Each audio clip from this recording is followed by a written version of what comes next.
السلام عليكم ورحمة الله وبركاته. ازيكم حبايبي؟ عاملين ايه؟ يا رب جميعا تكونوا بخير وبصحة وسعادة وراحة بال. قبل ما نقول الفيديو بتاعنا النهاردة، نصلي على حبيبنا المصطفى محمد صلى الله عليه وسلم. جمعة مباركة عليكم. عايزة اقول لكم بقى على حاجة مهمة، بس قبل برضو ما اقول، اللي ما اشتركش في قناتي يشترك وتشجعونا ان شاء الله.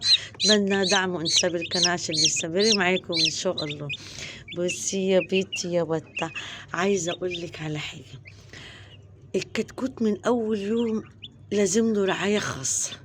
يعني إيه رعاية خاصة؟ زي البيبي كده، من أول يوم لازم تحافظي على صحته. تعملي له إيه يا بيتي يا بطة؟ طبعا الجو الأيام اللي فاتت كان برد، مطرت. لازم ندي بعد المطرة دي وبعد الجو اللي عمال يبرد علينا ده، اول حاجه انك تحافظي عليهم، اللمبه ما تطفيهاش نهائي نهائي نهائي، مهما يحصل. ليه بقى؟ لانها مفيده جدا لتدفئه عظمه. هي بصي، لازم تيجي تمسكي الكتكوت تحسي انه دافي كده. انا ماسكاه دلوقتي اقسم بالله دافي. ليه بقى؟ الدفيان ده دليل على ان الطير صحته كويسه ودافي ومش سقعان. والاهم كمان تمسكي رجليه. رجليه دي لو لقيتيها ساقعه، اعرفي ان هو بردان منك. هتتأكدي الأول إنك تحطي إيدك على جسمه وتلاقيه دافي ورجليه دافية. اوعي تكون رجليه ساقعة، لأن رجليه لو ساقعة اعرفي إن هو تعبان. طيب، طبعا بعد الجو البرد ده لازم تعملي حاجة تدفيه بقى، تديله دفى وتديله مضاد حيوي وتقويه. لازم نعمل الحاجات دي باستمرار. ليه بقى؟ بصي هي بتاكل ايه؟ انت بتاكلي عاجبها البصل. بصي بصي، عايزه اقول لك بقى عملت ايه. عملت كده بصل بثوم. عايزه اقول لك ان 4 فصوص ثوم يساوي قرص مضاد حيوي. دلكي البصل بالعلف.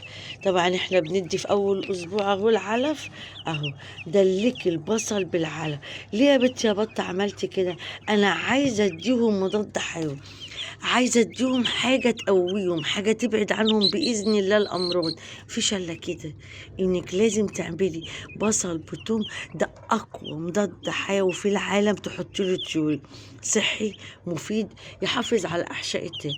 كمان عملت حاجه تانية، هما دلوقتي بيشربوا كمون مغلي. ليه بقى يا بنتي يا بطه؟ اولا الكمون يا جماعه من الحاجات المهمه جدا زي ما انتوا عارفين. احنا كبني ادمين لو حد عنده مغص بيعملوا له المشروب ده، لو واحد جنبه وجعه بيعملوا له المشروب ده. ليه بقى؟ لان الكمون من الحاجات المسكنه اللي بتضيع الانتفاخ والغازات، كمان طارده للديدان، مضاد للسموم، يحافظ على احشاء الطين. ودي الحاجه المهمه جدا اللي انا عايزاها في الطير بتاعي، ان انا احافظ على احشائه من اول يوم. ليه بقى؟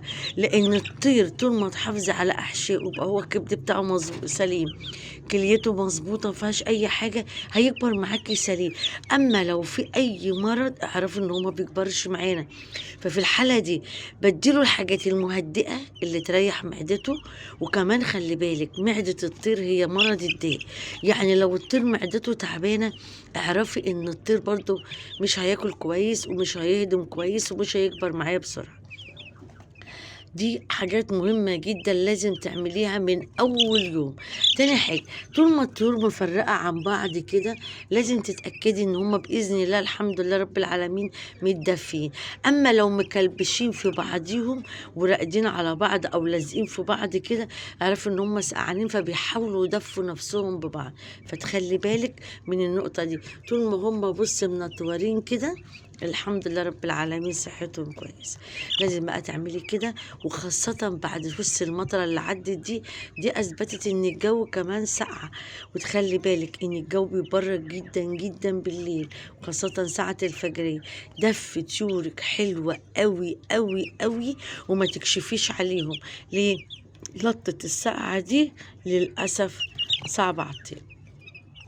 أتمنى يا رب ربنا يبارك لكم، وجمعة سعيدة عليكم كلها خير ورزق وسعادة وصحة. اللهم امين يا رب العالمين. وبشكركم الكل اللي بيشترك في قناتي وبيشجعني.